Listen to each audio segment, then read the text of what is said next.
আকাশবাণী খবর পড়ছে প্রিয়া বিশ্বকর্মা। প্রথমে বিশেষ বিশেষ খবর।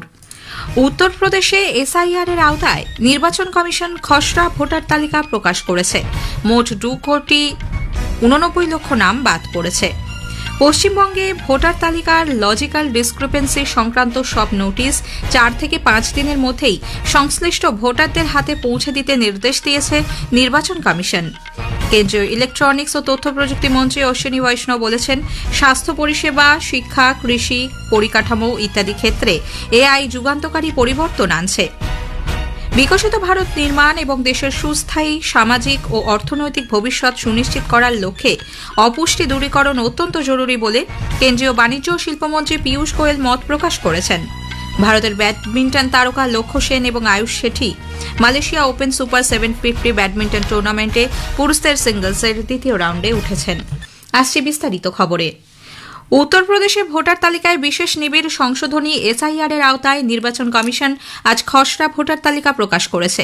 লখনৌয়ে আজ এক সাংবাদিক বৈঠকে উত্তরপ্রদেশের মুখ্য নির্বাচনী আধিকারিক নবদীপ রিনভা জানান, খসড়া তালিকায় 12,55,56,025 জন ভোটারের নাম রয়েছে।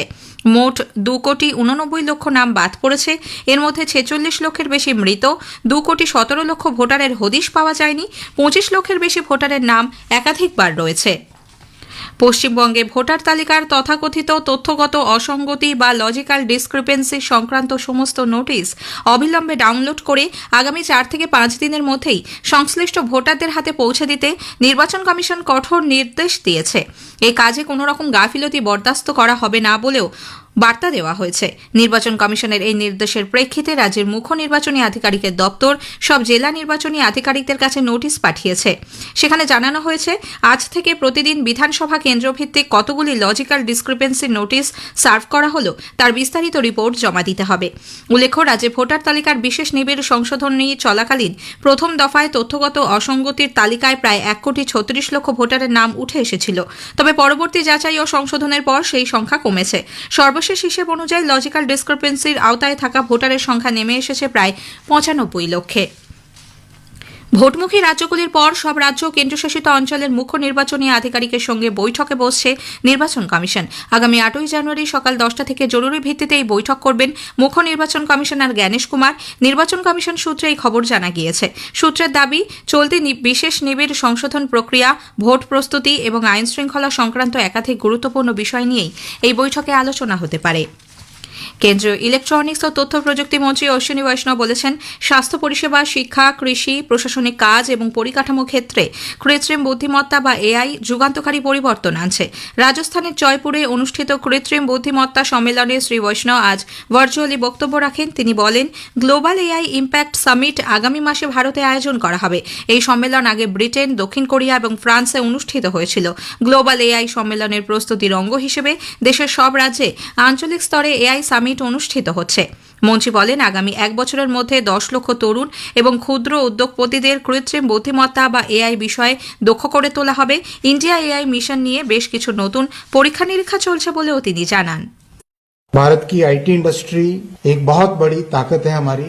ऐसे में इस आईटी इंडस्ट्री को इस नए युग के लिए तैयार करना और हमारे छात्रों को इस इंडस्ट्री के लिए तैयार करना, ये एक मिशन का बहुत बड़ा रोल है। और इसी के तहत 10 लाख नौजवानों को एआई स्किल्स में ट्रेन करने का कार्यक्रम आज आरंभ हुआ है राजस्थान की पावन धरती। आगामी 1 वर्ष के अंदर अंदर इस गोल को पूरा किया जाएगा। साथ ही साथ जिस तरह से माननीय प्रधानमंत्री जी ने टेक्नोलॉजी को डेमोक्रेटाइज करने का संकल्प लिया है, उसी के माध्यम से एआई मिशन में बहुत ही महत्वपूर्ण 38,000 एआई के जीपीयूज आज सभी को उपलब्ध कराए गए, जो कि बहुत कम कीमत में सभी को एआई की फैसिलिटी आज मिल पा रही। নীতি আয়োগ আজ নতুন দিল্লিতে 2025-26 অর্থবর্ষের প্রথম ত্রৈমাসিকের জন্য ট্রেড ওয়াচ কোয়ার্টারলির 5ম সংস্করণ প্রকাশ করেছে। প্রকাশনার সর্বশেষ সংস্করণে ভারতের বাণিজ্য ক্ষেত্রে পরিকাঠামোগত উন্নয়নের দিকগুলি তুলে ধরা হয়েছে, যার মধ্যে রয়েছে প্রযুক্তি নির্ভর রপ্তানির ক্রমবর্ধমান বিকাশ, পরিষেবা নির্ভর আর্থিক উন্নতি এবং বিশ্ব বাণিজ্যে আরও ব্যাপকভাবে অংশগ্রহণ। অনুষ্ঠানে বক্তব্য রাখতে গিয়ে নীতি আয়োগের সদস্য ডক্টর অরবিন্দ বেরমানি বলেন, এই সংস্করণটি পরিবর্তনশীল বিশ্ব পরিস্থিতির মধ্যে দেশের বাণিজ্যিক বিষয়ে প্রামাণ্য তথ্য তুলে ধরেছে। দিল্লি দাঙ্গা মামলায় অভিযুক্ত উমার শারজিলের জামিন খারিজ হওয়ার পর জওহরলাল নেহরু বিশ্ববিদ্যালয় চত্বরে কয়েকজন ছাত্রের বিক্ষোভকে ঘিরে বিশ্ববিদ্যালয় কর্তৃপক্ষ কড়া অবস্থান নিয়েছে। ওই বিক্ষোভ চলাকালীন উত্তেজক ও উস্কানিমূলক স্লোগান তোলা হয় বলে অভিযোগ। বিশ্ববিদ্যালয় প্রশাসনের দাবি, এই ঘটনায় জড়িত ছাত্ররা জওহরলাল নেহরু বিশ্ববিদ্যালয়ের ছাত্র সংসদের সঙ্গে যুক্ত। বিষয়টি গুরুত্ব সহকারে বিবেচনা করে বিশ্ববিদ্যালয়ের তরফে দিল্লি পুলিশের কাছে লিখিত অভিযোগ দায়ের করা হয়েছে এবং সংশ্লিষ্ট ছাত্রদের বিরুদ্ধে এফআইআর করার আবেদন জানানো হয়েছে। এই ঘটনার তীব্র নিন্দা করেছে বিজেপি। নতুন দিল্লিতে সাংবাদিকদের সামনে দলের নেতা প্রদীপ ভান্ডারী অভিযোগ করেন, এই বিক্ষোভ কোনো স্বতঃস্ফূর্ত প্রতিবাদ ছিল না। তার দাবি, পরিকল্পিতভাবে উগ্রপন্থী মতাদর্শ ছড়িয়ে দেওয়ার চেষ্টা করা হয়েছে। পাঞ্জাবে দুটি ভিন্ন স্থানে আজ অস্ত্র, গোলাবারুদ এবং মাদকসহ 7 জনকে গ্রেপ্তার করেছে পুলিশ। পাঞ্জাব পুলিশের মাদক বিরোধী টাস্ক ফোর্স এবং বিএসএফ এর যৌথ অভিযানে অমৃতসরের একটি সীমান্ত গ্রাম থেকে প্রায় 20 কিলোগ্রাম হেরোইন সহ 4 জনকে গ্রেপ্তার করা হয়। এদিকে কাউন্টার ইন্টেলিজেন্স এবং ভাতিন্দা পুলিশ অস্ত্রসহ 3 জনকে গ্রেপ্তার করে। আজকের প্রসঙ্গ অনুষ্ঠানে আজ শুনবেন বিশেষ আলোচনা অযোধ্যা থেকে ইউনেস্কো। আইনজীবী দেবজিৎ সরকারের সঙ্গে কথা বলেছেন কল্যাণ লাহা।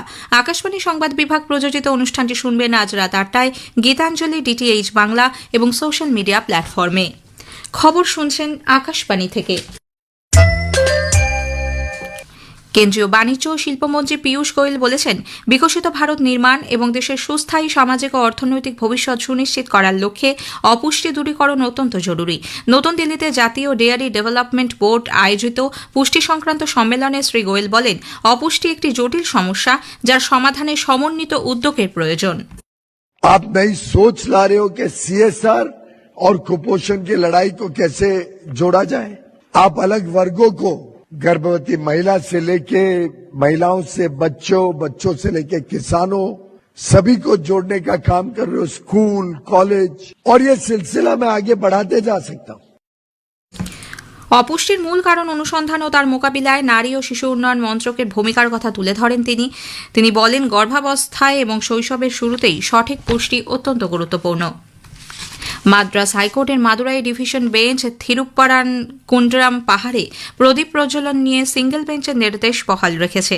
বিচারপতি জি জয়াচন্দ্রন এবং বিচারপতি কে কে রামকৃষ্ণের ডিভিশন বেঞ্চ তাদের রায়ে বলেছেন, দীপাথুনের প্রস্তর স্তম্ভটি ভগবান সুব্রমণিয়া স্বামী মন্দিরেই অবস্থিত। এই স্থানে প্রদীপ জ্বালানো যেতে পারে, তবে কতজন সেখানে উপস্থিত থাকবেন ভারতের প্রত্নতত্ত্ব বিভাগ এএসআই এর সঙ্গে আলোচনার ভিত্তিতে তা নির্ধারণ করতে হবে। তথ্য ও সম্প্রচার প্রতিমন্ত্রী ডক্টর এল মুরুগান এই রায়কে স্বাগত জানিয়েছেন। বিদেশমন্ত্রী ডক্টর এস জয়শঙ্কর আজ লুক্সেমবার্গের প্রধানমন্ত্রী লুক ফ্রেডেনের সঙ্গে সাক্ষাৎ করেন।